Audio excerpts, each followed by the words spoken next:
Greetings, horror connoisseurs. You have reached the most gore-tastic, otherworldly horror tribute channel on the internet.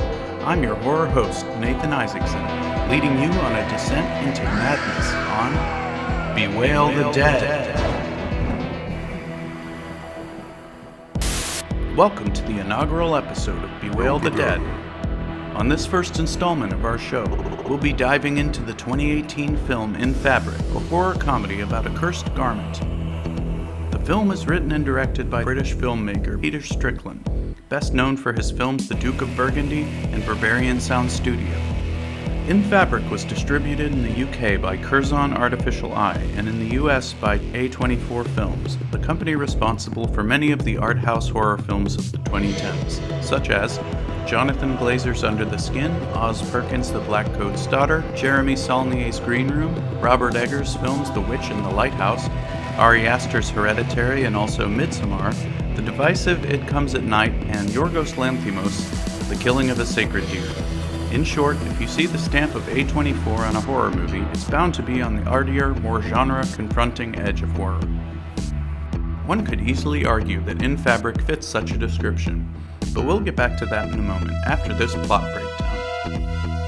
In Fabric begins as a story about Sheila, a lonely divorcee living in London with her teenage son Vince, a sort of snotty, pretentious artist photographer.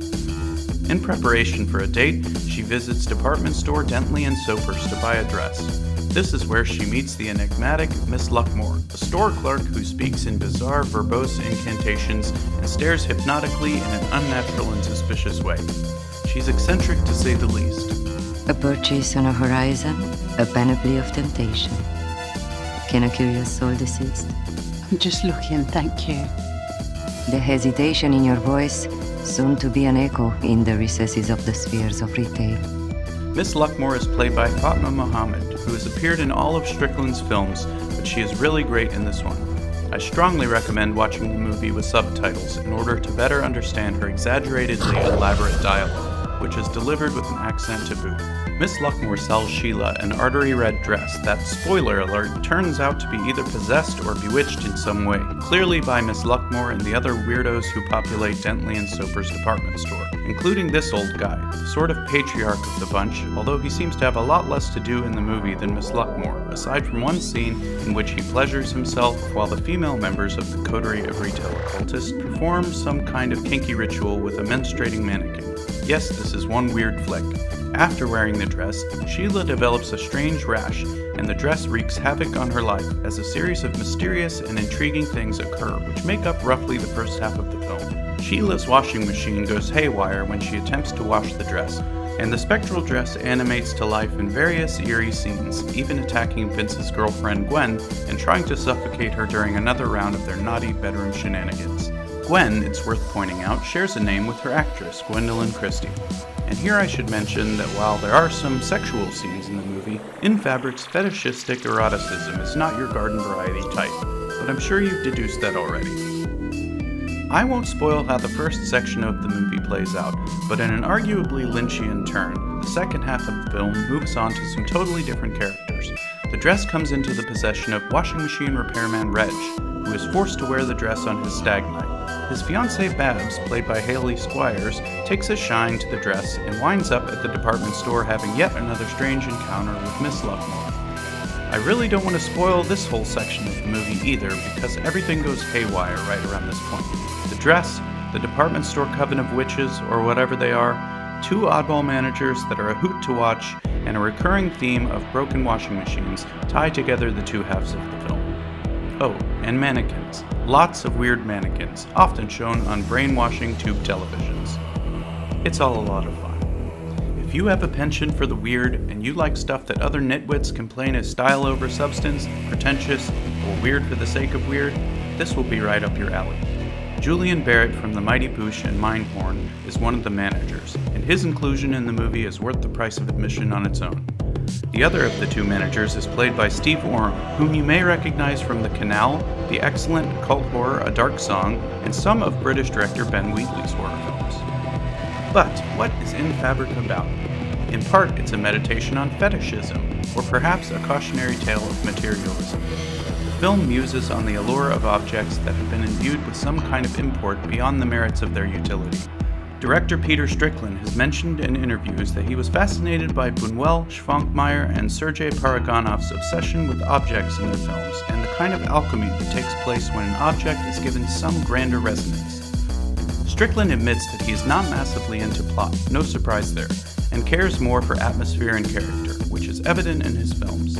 It's safe to say that even in his own imagination, objects are indeed imbued with such a resonance, which might explain how mannequins and washing machines somehow became motifs in the film. The idea that something with a utilitarian purpose can become charged with transformative meaning and power extends to the thread of hypnosis sewn through the film's narrative, where speaking transcends its basic function. Recitations of something as simple as an address and phone number, or the technical diagnosis of a busted washing machine, can command extra-natural power over people in the world of In Fabric. The Suspiria-esque department store ladies bewitch their clientele into wearing a hexed dress in order to ensnare them into some kind of servitude, or enslave them, or take possession of their soul. It's not exactly clear what. They do this through incantatory speech patterns, or else they appear on television screens and in subconscious imagery to draw in their victims through repetitive hand movements, frozen smiles, and fixed stares. Elsewhere in the film, washing machine repairman Reg is able to mesmerize people with his monotone, mechanical descriptions of the inner workings of washing machines. Plungers on doors sometimes don't align with the seal, but the lid switch is often to blame. The inner tub might have sustained serious dents, resulting in the belt drive loosening or coming off. But that's usually a problem with older machines. The lid switch and its actuator, the motor... These are some of the funniest bits of the movie, and I thought for sure some of this technical terminology was just invented for the film, because it sounds downright ridiculous. But apparently a wig-wag terminal is a real thing. Clothing and our relationship to it is also a predominant concern of the film. Articles of clothing can evoke feelings of shame, arousal, even disgust, as Strickland points out. And secondhand clothes suggest the traces of past wearers. Clothing can be haunted in a figurative sense. Part of Strickland's inspiration for this film, he has mentioned, was the feeling he got shopping in department stores as a kid, the eccentricity he sensed in such establishments. I myself can recall the impression I got as a child of department store culture. All the workers dressed as if part of an elite club with uniform mannerisms. It was all very foreign, even very intimidating to me. And of course, the transfixing, unsettling uncanniness of the ubiquitous mannequins. Did I mention this movie has loads of mannequins? It seems like Strickland has a lot of trust in his ideas when making his films, especially this one, and he operates on intuition. And this is why I say it's a touch Lynchian. Mark Kermode has insisted that any comparison of this film to Lynch is lazy, and normally I would agree because I despise the term Lynchian and think it is lazy by and large, just a catch-all term for weird movies usually used by people with a limited frame of reference.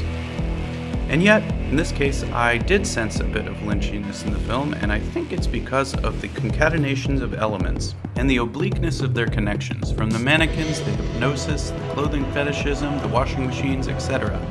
There are parallels, overlaps that relate disparate elements and cause them to resonate with meaning, even if the viewer can't pinpoint why or how.